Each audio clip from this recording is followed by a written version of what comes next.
The Ohio State Buckeyes are looking in prime position this year to build off of this 2023 season with many of the same parts and some key additions, and they look like they are ready to take over again from Michigan of being the top team in the Big Ten. Now, some are asking, some have speculated that with the recent firing of Mike Vrabel, that he could be seen in Columbus on the sidelines.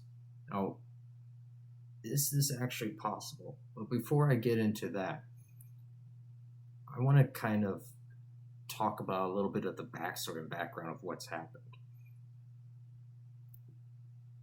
With Ohio State, this is a team that only lost one regular season game in Ann Arbor and really was in a position to take the lead and possibly win the game.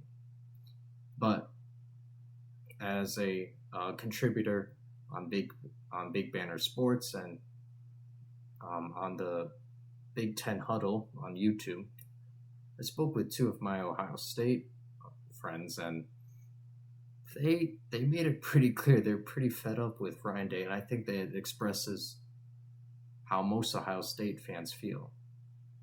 And to outsiders, it's kind of crazy to think that someone with his track record of success, I mean, his win-loss call totals look very favorable compared to everyone else in the nation. But why is it that Ryan Day is not only on the hot seat, but on the lava seat, the blistering seat, the sun, the sun seat? It's so hot. Why is that?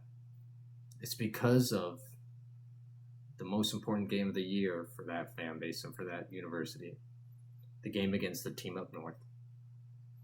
And losing against Michigan would, of course, never be accepted and is always going to look bad. But it's not just that. It's how they lost to Michigan. If you compare many different factors like recruiting, coaching, resources, stadium, facilities, those are pretty much on even playing fields, in my opinion. But what it can't be ignored is, with all that being said, all things being equal, this Michigan team has dominated Ohio State. Maybe not in terms of the scoreboard, but in terms of looking outclassed and being out-physicaled on the field. And so, that's why for a lot of Ohio State fans, and within the Ohio State organization, Ryan Day with this team, with all the returners, and with the new additions, is in something of a must-win year. Definitely against Michigan. Probably have to win the Big Ten in order to be retained. Now, I've mentioned this in other videos before. My two other videos. Now, I mentioned this before that this could be a time where we see some unprecedented shifts and changes within organizations, either in the NFL or maybe in college football. And what do I mean by that? And this goes back to the question of, is it actually possible that we see Mike Vrabel take over the Ohio State Buckeyes? And someone correct me if I'm wrong, but for the first time that I can think of, we have a high amount of Hall of Fame level coaches that are available in something of a free agency. We have Pete Carroll, who left the Seahawks. Bill Belichick left the Patriots. Mike Vrabel, of course, left. And then would someone be able to entice maybe a Nick Saban to come out of retirement? Unlikely.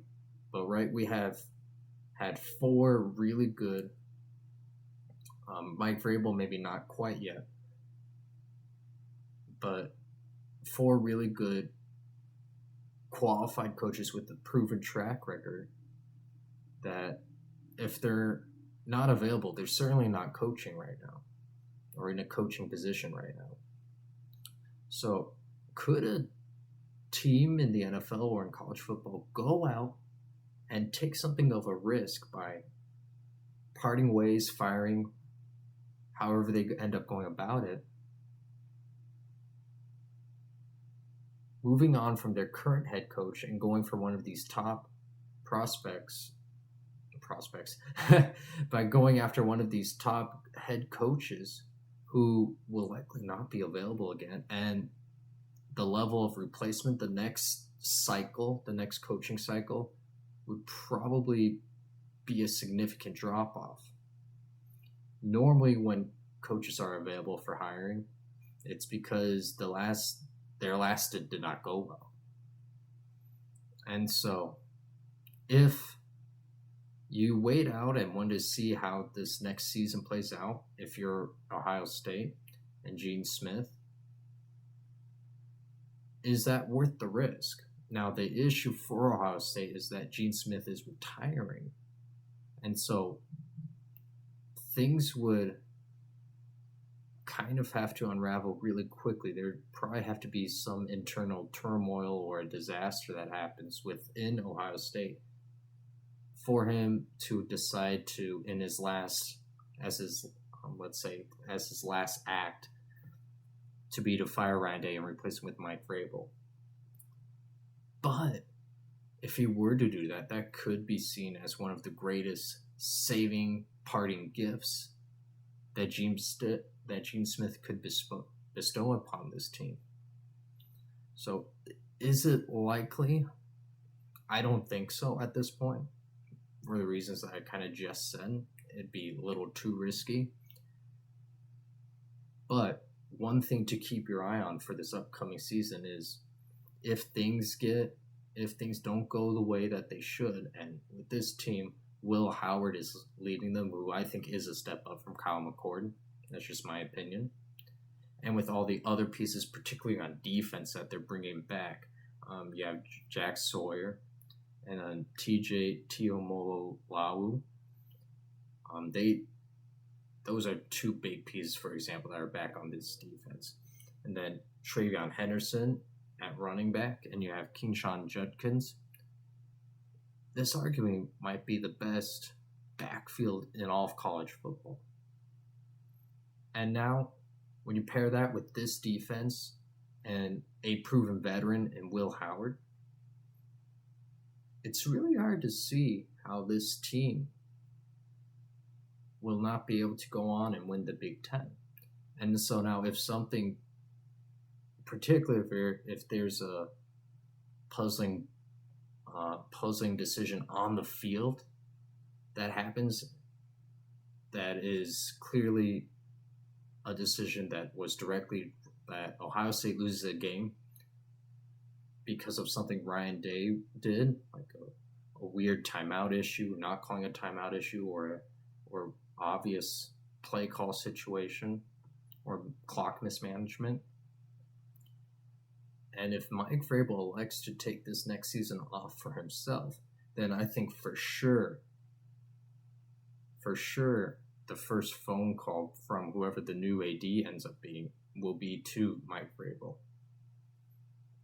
Now, on the other hand, is it possible that Vrabel takes something of like an analyst position or an assisting position for 1 year just to see how things shake out? That's also possible, sure. I think part of what he was frustrated with is the lack of cohesion at the Tennessee Titans. And so, considering how that ended there, I think it's very possible that we see him take his time, wait out one season, and see where the chips fall after that. And that would be the dream scenario and the most likely path forward to see him coach in Columbus. But one thing's for certain, this Ohio State roster is stacked, and they should be favored. You know, there are times where I think teams are unfairly burdened, like what we've seen with Alabama teams. And I'm saying that it's unfair or not. Perhaps I'm misspeaking there, but that was just an example. But there are times where we've seen teams unfairly, in my opinion, burdened with unreasonable expectations. Without getting into any specifics, not sure why I actually mentioned Alabama.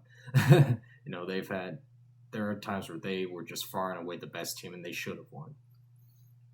There are other times where I think the name gave them that expectation when the tape and the actual recruiting classes themselves and how things panned out.